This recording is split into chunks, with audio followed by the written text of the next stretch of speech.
Hey guys, welcome back to my channel. And I hope कि आपकी studies जो है वो बहुत अच्छे से जा रही होंगी। एंड अभी बात करें तो जस्ट दीपावली अभी गई है। सो ऑलमोस्ट अगर हम देखें, मोटा मोटा हिसाब लगाएं तो करीब 5 महीने बचे हुए हैं, क्योंकि आप ये मान के चलिए कि अप्रैल में आपके पेपर होने वाले हैं प्री के। सो इन टोटलिटी देखा जाए तो सिर्फ 5 महीने ही बचे हुए हैं। सो आई थिंक अब समय आ गया है जब हमें बहुत ज़्यादा थोड़ा सा अपना जो शेड्यूल है वो एक प्रॉपर शेड्यूल बना लेना चाहिए। और मैंने पहले भी डिस्कस किया था कि बहुत जल्द जो है वो मैं एक शेड्यूल बनाकर लाऊंगी। एंड थोड़ा सा ये भी इसलिए भी ज़रूरी है क्योंकि थोड़ा समय की कमी है, क्योंकि अगर आप एक सिर्फ स्टूडेंट है, स्टूडेंट लाइफ है, तो फिर तो कोई प्रॉब्लम नहीं, क्योंकि आपके पास टाइम की कमी नहीं होती। लेकिन मेरे जैसे लोग जो वर्किंग में हैं उनके लिए I think time management is a very very big issue. तो इन्हीं चीज़ों को ध्यान में रखते हुए अगर देखिए, जैसे कि अगर आप सुबह उठ जाते हैं या आपका जो भी टाइम टेबल है, I would not discuss it, क्योंकि हर किसी का टाइम टेबल अलग अलग होता है। एंड हर कोई टाइमिंग के साथ थोड़ा अलग तरीके से उनका होता है। जैसे कुछ लोग अर्ली मॉर्निंग पर्सन होते हैं जो सुबह उठ भी जाते हैं, एंड उनकी जो डेली रूटीन है वो जल्दी स्टार्ट हो जाता है, सो वो अपना सुबह पढ़ सकते हैं। कुछ लोग होते हैं जो रात को जाग लेते हैं। सो अगर मेरी बात की जाए तो मैं मॉर्निंग पर्सन बिल्कुल भी नहीं हूँ, मैं कभी भी सुबह नहीं उठ सकती हूँ। और आज भी मेरी ऐसी आदत है कि मैं जस्ट थोड़ा देर पहले ही उठती हूँ ऑफिस टाइमिंग के। लाइक अगर मुझे 10 बजे ऑफिस पहुँचना होता, मेरी जैसे टाइमिंग है, तो मेरा 9 बजे ही उठना होता है। मैं उसके पहले कभी नहीं उठ सकती हूँ। एंड उठूँगी और गेटअप होंगी और सीधे ऑफिस पहुंचूंगी। सो इसी तरीके से मेरा हमेशा का शेड्यूल रहा है और मैं कभी भी सुबह जल्दी नहीं उठ पाती हूँ। तो अब मैं उसको चेंज करने की कोशिश भी नहीं करती हूँ, क्योंकि एक बहुत लंबा टाइम जो है वो मैंने ऐसे ही बिताया हुआ है। सो मैं रात में जाग लेती हूँ। रात में ऐसा हो जाता है कि ऑफिस से आने के बाद, जैसे अगर मैं 6 बजे ऑफिस से निकलती हूँ तो आकर थोड़ी देर कोशिश करती हूँ कि सो लूँ। एंड स्टार्टिंग में मुझे नींद नहीं आती थी, लेकिन अब जो है वो मुझे नींद आने लगी है। शाम को प्रैक्टिस करते करते ये हो गया है कि मैं आके शाम को सो जाती हूँ। सो उससे ये होता है कि 1 डेढ़ घंटे की नींद जब मैं ले लेती हूँ तो एक बहुत अच्छे से फ्रेशन अप हो जाते हैं। सो क्योंकि जैसे मैं हूँ, मैं लगातार नहीं पढ़ सकती हूँ। अगर मैंने पूरा दिन काम किया है तो मुझे ब्रेक चाहिए होता है। And break in the sense कि स्पेसिफिकली मुझे सोना ही होता है। सिर्फ अगर मैं लेटी हुई हूँ तो उससे मैं फ्रेशन अप फील नहीं करती हूँ। सो मुझे थोड़ी सी नींद ज़रूरी होती है, हमेशा की आदत है मेरी। सो बीच में वो आदत छूट गई थी, क्योंकि आपके शेड्यूल बदलते रहते हैं। और पिछले मंथ जैसे कि मैंने बताया था, काम भी बहुत ज़्यादा था एरियर वगैरह को लेके, तो लेट भी आ रहे थे, लेट सिटिंग हो रही थी ऑफिस से। तो कभी कभी मैं 7:30 बजे आ रही थी, एक बार मुझे 8 भी बज रहा था। तो इस तरीके की चीज़ें होती हैं, शेड्यूल बीच में बिगड़ता है। लेकिन अब चीज़ें जो है स्ट्रीमलाइन हो चुकी हैं, काम जो भारी वाले थे वो ख़त्म हो चुके हैं। एक जो नॉर्मल वर्किंग आवर्स रहते हैं वो स्टार्ट हो चुके हैं। सो अब मैं इस पोजीशन में हूँ कि मैं पहले वाला अपना रूटीन फॉलो कर सकूँ। सो थोड़े दिन मुझे लगे उसको प्रैक्टिस में लाने के लिए, लेकिन अब फाइनली जो है वो मेरे प्रैक्टिस में आ चुका है।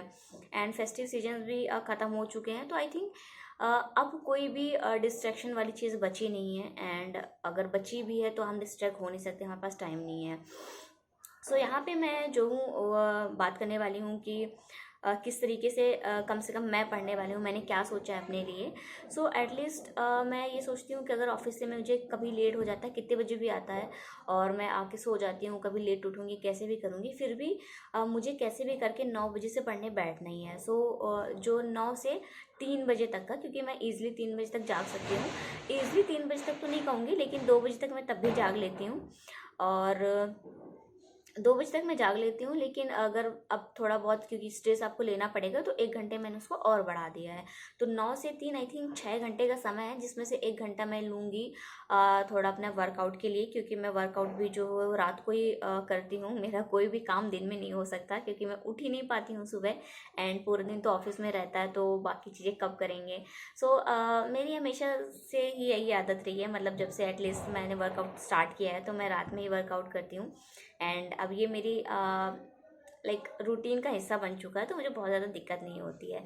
सो जो 9 से 3 बजे तक के 6 घंटे हैं, उसमें मैं 1 घंटा पूरा का पूरा निकाल दूँगी, और वो मैं रखूँगी अपने वर्कआउट के लिए एंड थोड़ा रिलैक्सेशन के लिए बीच में।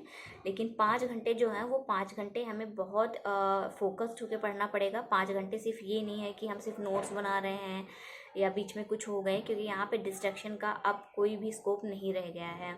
सो 5 घंटे जो है वो डेली पढ़ूंगी, और 9 से 3 के बीच ये हमें मैनेज करना है। 1 घंटा बीच में हमें ब्रेक लेना है, जिसमें आप जो भी करना चाहें या आपका जो भी शेड्यूल होगा, मैं जैसे कि एक्सरसाइज वगैरह करूँगी।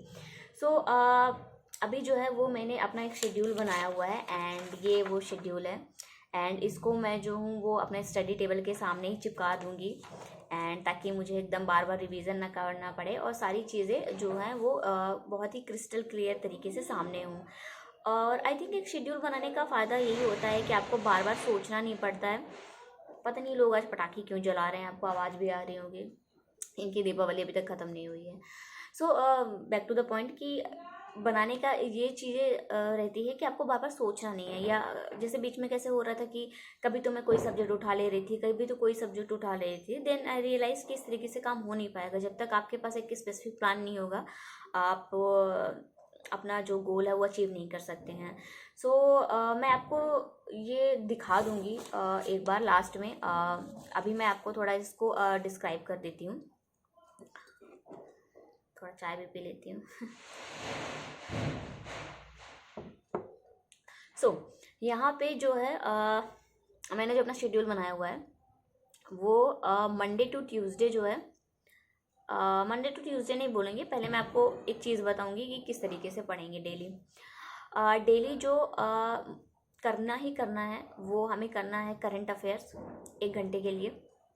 एंड 1 घंटा इसलिए मैंने इसको लिया है क्योंकि आप 1 घंटे से कम टाइमिंग दे नहीं सकते, बल्कि और ज़्यादा ही देना चाहिए, लेकिन क्योंकि मेरे पास समय की बहुत कमी है तो मैं 1 घंटा जो है वो करंट अफेयर्स को दूंगी। आप अपने जो भी चैनल फॉलो कर रहे हैं वहाँ से पढ़ सकते हैं, कोई वेबसाइट है या जो भी आप सोर्सेस यूज़ कर रहे हैं आप उस तरीके से पढ़ सकते हैं। यहाँ पे मैं भी जो मेरे 1-2 सिलेक्टेड यूट्यूब चैनल है मैं वहाँ से पढ़ूंगी। सो डेली बेसिस पे जो है वो हमें करंट अफेयर्स पढ़ना है, वही बैंकिंग से रिलेटेड जो भी न्यूज़ वगैरह होती है, फाइनेंशियल अवेयरनेस टाइप की चीज़ें वो। इसके अलावा हमें डेली जो है वो मैंने मैनेजमेंट के लिए निकाला हुआ है। डेली सिर्फ हाफ एन आवर निकाला हुआ है, ज़्यादा नहीं निकाला हुआ है, सिर्फ आधा घंटा जो है वो मैंने मैनेजमेंट के लिए निकाला हुआ है, एंड आधा घंटा मैंने इंग्लिश के लिए निकाला हुआ है। और इंग्लिश की बात करें तो मैं और ज़्यादा टाइम निकालना चाहती थी इसके लिए, लेकिन मुझे काफ़ी मैंने इसको इधर उधर किया, लेकिन शेड्यूल बना नहीं। और इंग्लिश में थोड़ा कहूँगी कि ऐसा नहीं कहूँगी मेरी बहुत ज़्यादा वीक है, लेकिन मैं थोड़ा मुझे ऐसा लगता है कि ये वो सब्जेक्ट है जिसमें मुझे खासा मेहनत करने की ज़रूरत है, इसलिए मैंने इसको डेली रखा हुआ है, ताकि मैं अगर आधा घंटा भी इसको देती हूँ तो एटलीस्ट थोड़ा थोड़ा अगर मैं 10 फाइंड एरर करूँगी या कभी क्लोज टेस्ट पढ़ूँगी या एक कंटिन्यूटी बनी रहेगी, तो I think at the end 5 months का अगर समय है तो मैं एक अच्छी पोजीशन पे होंगी आई थिंक। सो आधा घंटा मैंने इंग्लिश के लिए रखा हुआ है। इसके बाद जो है वो मैंने PIB और RBI 247 क्योंकि आपको पता है RBI ग्रेड बी के लिए ये दोनों ही बहुत ज़्यादा ज़रूरी है, कंपलसरी चीज़ें हैं और बहुत हद तक आपका सिलेबस जो है वो कंप्लीट करती हैं। सो क्योंकि मैं डेली इसको नहीं पढ़ सकती हूँ तो मैंने इसको ऐसा डिवाइड किया हुआ है, 1 घंटे के लिए रहेगा ये सेशन, कि 2 दिन जो है वो मैं PIB पढ़ूंगी एंड 2 दिन जो है वो RBI 247 करूँगी। सो इससे ये होगा कि जैसे जो भी मैं चैनल फॉलो कर रही हूँ उसमें जैसे अगर वो PIB का कोई डालते हैं, ऐसा डेली तो आता नहीं है ना, RBI 247 ना ही PIB दोनों ही डेली नहीं आते हैं, कुछ रह रह के आते हैं ना। तो जैसे कि अगर जिस दिन मैंने PIB का रखा हुआ है तो जो लास्ट सेशन जो अपलोड किया हुआ होगा मैं उनके नोट्स बना लूँगी, उसको पढ़ लूँगी, इसी तरीके से RBI 247 चलेगा। सो हफ्ते में जैसे 4 दिन हुआ तो हफ्ते में 2 दिन PIB एंड 2 दिन RBI 247 हो गया 1 घंटे के लिए, ठीक है। अच्छा, इसके बाद जो है वो मैंने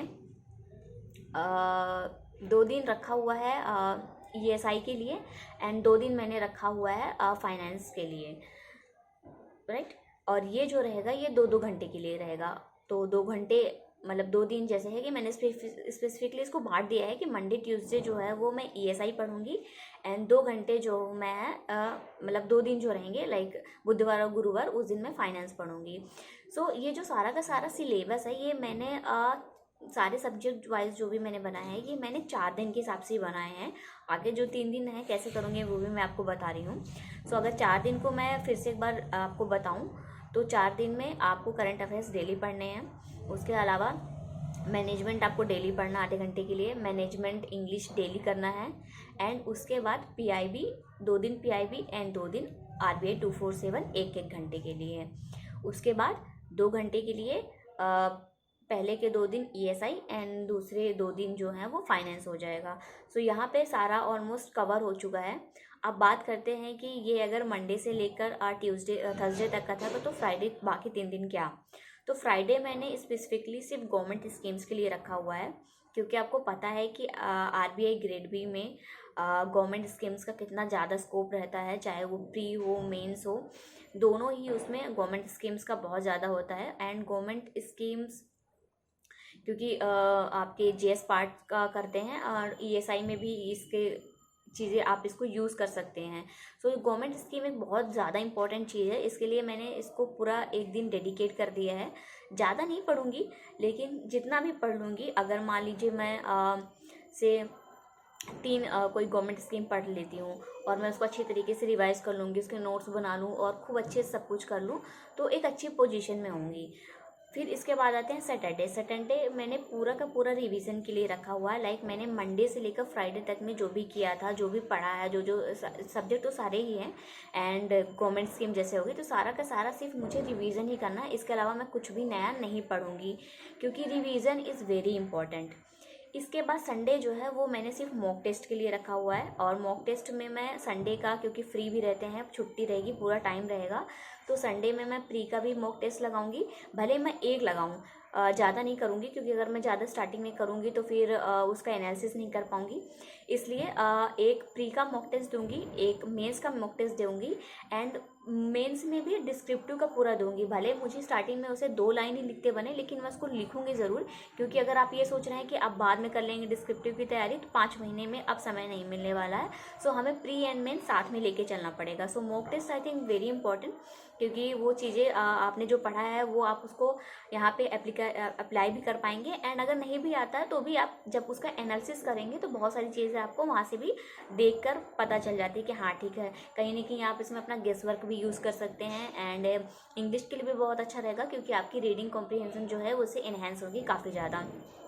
सो ये पूरा का पूरा मेरा जो है वो मैंने शेड्यूल बनाया हुआ है, और मैं इसमें कोई फेरबदल नहीं करने वाली हूँ। मैं इसी को टिल दी एंड जो है वो करने वाली हूँ, और कम से कम नोटिफिकेशन तक तो मैं इसी को फॉलो करूँगी। हाँ ये ज़रूर है, क्योंकि जैसे एक बार नोटिफिकेशन आ जाएगा तो फोकस जो है वो प्री की तरफ हो जाएगा। So till notification I think जो 2-3 महीने हैं वो मैं इसको बहुत अच्छी तरीके से फॉलो करने वाली हूँ। एंड अगर आपने अपना शेड्यूल बना लिया है तो मैं यही सजेस्ट करूँगी कि आप उसमें कोई फेरबदल मत कीजिए। अगर आपने कोई शेड्यूल बनाया तो बहुत सोच समझ के बनाया होगा, और उसको आप फॉलो कीजिए। एंड इसके अलावा आप जो अगर आपने नहीं बनाया है तो आप उसको बना लीजिए, क्योंकि शेड्यूल बनाए बिना काम नहीं होने वाला है। एंड अपनी पढ़ाई जो है वो स्टार्ट कर दीजिए। सो ये चीज़ें थी जो मैं आपसे शेयर करना चाहती थी, एंड मैं मिलूंगी आपको नेक्स्ट वीडियो में। तब तक के लिए आप रखिए अपना ख्याल। Bye bye, take care.